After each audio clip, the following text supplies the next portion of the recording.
Mole ratio of carbon and hydrogen.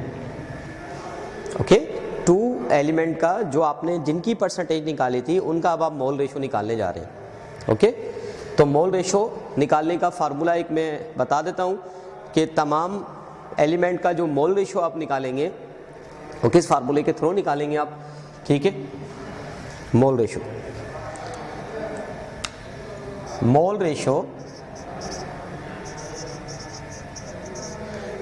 को मैं अब शॉर्टकट में MR लिखने जाऊंगा, MR।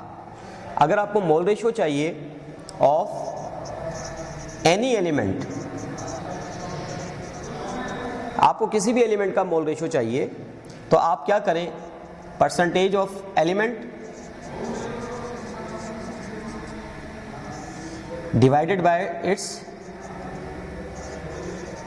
Atomic mass. Percentage of element रखें ऊपर और उसके एटॉमिक मास से डिवाइड कर दें, आपके पास मोल रेशो आ जाना है।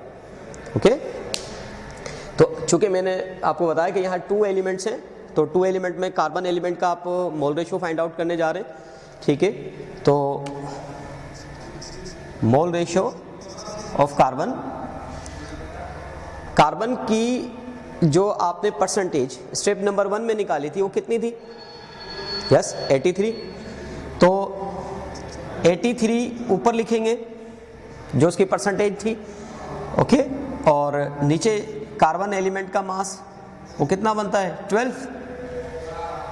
ठीक है, इस तरह से इन दोनों नंबर को डिवाइड करें, आपके पास मोल रेशो आ जाना है। आप मोल रेशो ऑफ हाइड्रोजन निकालना चाह रहे हैं, हाइड्रोजन का मोल रेशो निकालना चाह रहे हैं, तो हाइड्रोजन की जो परसेंटेज है आपने पता है, आपको स्टेप नंबर 1 में निकाली थी, परसेंटेज कितनी है इसकी? 17। और हाइड्रोजन का एटॉमिक मास कितना बनता है? 1। आप इन दोनों नंबर को डिवाइड कर दें। ठीक है, जब आप इन दो नंबर को डिवाइड करेंगे तो आपके पास दोनों एलिमेंट के मोल रेशियोज आ जाएंगे।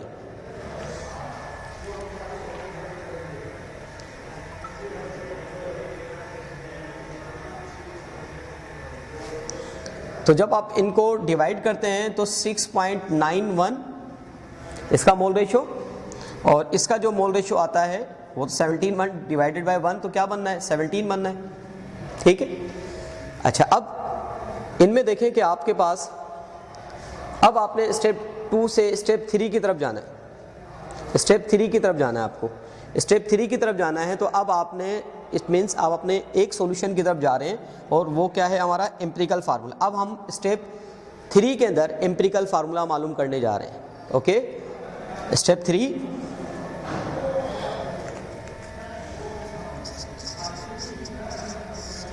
स्टेप 3 के अंदर to find out the empirical formula किसके दरमियान? कार्बन और हाइड्रोजन के दरमियान। ठीक है, कार्बन हाइड्रोजन के दरमियान एम्पिरिकल फार्मूला मालूम करने जा रहे हैं। ओके, अब स्टेप 3 करने से पहले, ये वाला स्टेप करने से पहले आपने स्टेप 2 में देखना है कि इन दोनों में से लीस्ट रेशो कौन है, सबसे कम नंबर कौन है। तो सबसे लीस्ट रेशो आपके पास क्या है? सबके पास सबसे, इन दोनों में लीस्ट रेशो आपके पास क्या है? 6.91। 6.91 ये हमारा एक लीस्ट रेशो है, लीस्ट रेशो। ठीक है, लीस्ट रेशो, मैं लीस्ट रेशो को LR से लिखूंगा, लीस्ट रेशो मैं LR से रिप्रेजेंट कर दूंगा इसे। अच्छा, अब इन दोनों नंबर में लीस्ट रेशो ये। अब आप एम्पिरिकल रेशो अगर आप मालूम करने चाहें तो अब आप क्या करें कि जैसे कार्बन का आप एम्पिरिकल रेशो मालूम करना चाह रहे हैं, तो अब आप क्या करें? मोल रेशो को डिवाइड कर दें लीस्ट रेशो से। ठीक है, अच्छा, अब मोल रेशो क्या था इसमें? इसका कार्बन का मोल रेशो कितना आया? 6.91। इसका लीस्ट रेशो कितना है?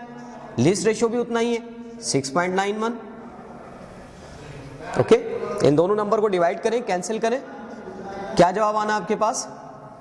1। क्या जवाब आना है आपके पास? 1 आना है। अब आप जा रहे हैं हाइड्रोजन के मोल रेशो की तरफ।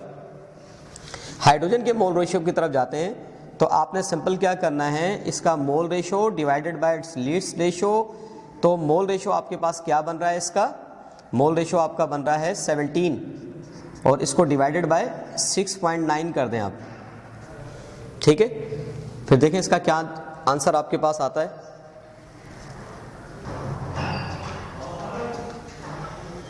यस, क्विकली बताएं। 2.5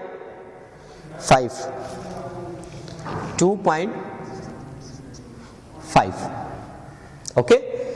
तो आपने नोट किया कि कार्बन का जो मोल रेशो आया है वो हाइड्रोजन, कार्बन का जो मोल रेशो आया है वो 1 आया है और हाइड्रोजन का जो मोल रेशो आया है वो 2.5 आया है।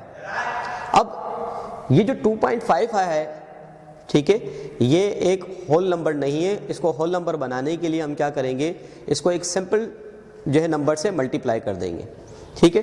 तो हम इन दोनों नंबर को एक ऐसे सिंपल नंबर से मल्टीप्लाई करेंगे कि ये हमारा नंबर, ये जो 2.5 फ्रैक्शन नंबर है हमारे पास, ये एक होल नंबर में शिफ्ट हो जाए। उसके लिए क्या करेंगे, then both these numbers multiply by 2। अगर इसको मल्टीप्लाई बाय 2 करते हैं, ठीक है, तो ये आंसर 2 बनेगा और इसको अगर हम मल्टीप्लाई करते हैं, ओके, तो ये आंसर बनेगा 5। ओके, इस तरह से आपने क्या किया, आपने एक होल नंबर को हासिल कर लिया है। ओके, स्टेप नंबर 3 कंप्लीट हुआ हमारा। और स्टेप नंबर 3 के मुताबिक कार्बन का एम्पिरिकल फार्मूला रेशो क्या बना, C2H5।